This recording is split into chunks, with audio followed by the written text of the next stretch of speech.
What's up guys, Rogue-9 here.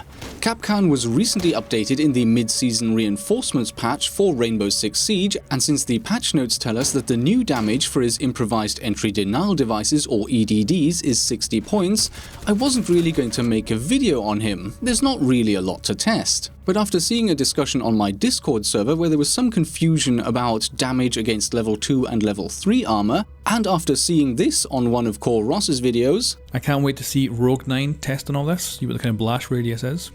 I felt that there might be some value in going over the new damage for Kapkan traps after all, and thanks to H the recruit main's tweet, I also went ahead and tested all of the other explosives in the game and discovered that there seems to have been a minor buff across the board. So let's get into it already.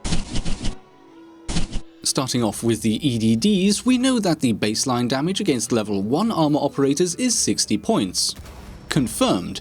And if the damage multipliers for level 2 and 3 armor are the same as before, i.e. 0.85 for level 2 and 0.75 for level 3, then damage should be 51 and 45 points respectively. Also confirmed. Drop-off for EDD damage is very steep, as it is for all the other explosives too, and as soon as you get to 3 meters and 4 meters, as measured by the ping, damage drops away to almost nothing.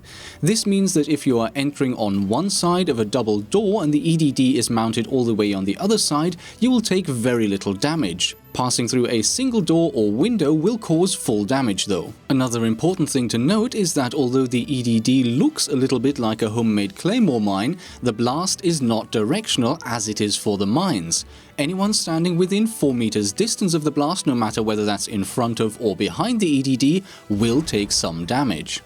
Now over to the other explosives in the game, and the general rule of thumb here is that all of the baseline damage stats were increased by about 5 to 6% since the last time I checked. That means that impact grenades now do 60 points of damage, hand grenades and claymores do 150, and nitrocells and each cluster puck do 180 points of max damage. Also, of course, keep in mind that getting a direct hit with most gadgets against an enemy or friendly causes an initial 5 points of damage, so there is a potential to take down an enemy with up to 65 HP with a single impact grenade. I did a couple of quick tests to make sure that the drop-off for each explosive is still the same as before, but a quick word of warning here, I did not retest each explosive meter by meter, so the numbers you're seeing on screen were calculated using the existing drop-off models rather than measured in-game. That disclaimer aside, I have to say that I was a bit surprised that this mini buff was not mentioned in the patch notes.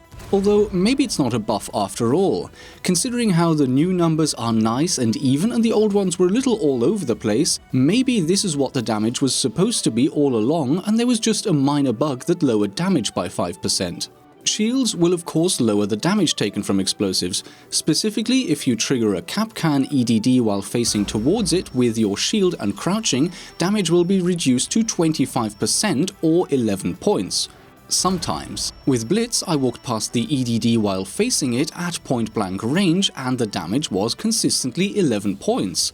I repeated this with Fuse and ended up taking 42 to 45 points in damage, so no reduction at all really. But apart from this inconsistency, it is actually possible to trigger the trap in a way so that even more of the blast is absorbed by the shield. Once I triggered a low trap while facing at a 90-degree angle to it, i.e. just walking through the door, and the damage was only 8 points.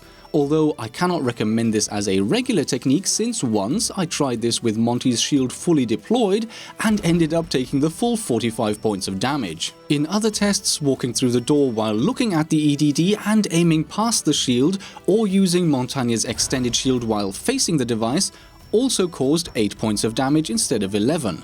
I think the bottom line here is that while a shield can reduce the damage to a point of almost being negligible, there is also a significant risk that the shield will not protect you at all, and you're better off being careful and avoiding them instead, I think. And that's it, now you know the very latest up-to-date damage stats for all of the explosives in Rainbow Six Siege. A 5% buff might not be huge, but it's obviously enough to get noticed by some players. If you have any suggestions on what I should test in future episodes, go ahead and post your comments below, and if you want to take part in some great Siege discussions or just find some friendly people to play with, do join us on Discord, link coming up and also in the description below. As always guys, thanks for watching, I hope you enjoyed the video, and I will see you in the next episode.